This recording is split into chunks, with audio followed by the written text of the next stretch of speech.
Guys, তোমরা কেমন আছো? আমি তো খুব ভালো আছি।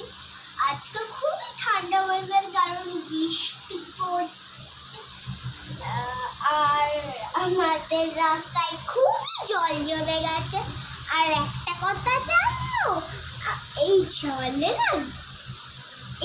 না মাছ আছে। তোমরা যদি মাছ খেতে চাও তো এখানে চলে আসো। একটা মাছ এখানে একটারই, সব ছোট বড় রোগা মোটা সব মাছ আছে। তোমরা যদি খেতে দাও চলে আসো। আর এখানে অনেক বৃষ্টি পড়ছে, তো এখন মাছ উঠবে ডাঙায়, তোমাদের তারপরে আমার দাদা মাছ ধরবে বাড়ি এসে, তারপর আমার দাদি মাছ ধরবে বাড়ি এসে সেই মাছের ঝোল, সেই মাছ ভাজা খাবো। কে খাবে সেই মাছ ভাজা? আমি। আর দাদাইয়ের তো শরীর খারাপ, জলে নামার দাদাইয়ের ক্ষমতা নেই।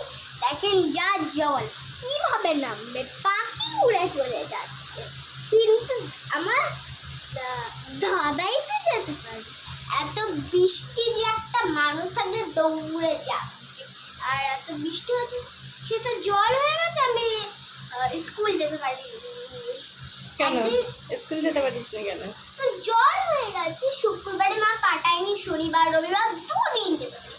আজকে একটু জিকে বইটা আমার জমা ছিল। কত বৃষ্টি হয়, রাস্তা ভরে জল হয়ে গেছে, এক হাঁটু জল হয়ে গেছে আমাদের এখানে। তোমাদের ওখানে কার কার বাড়ির সামনে জল হয়েছে? একটা লাইক কমেন্ট শেয়ার। এটা তোমরা কি জানো এটা কি বলো তো? তবে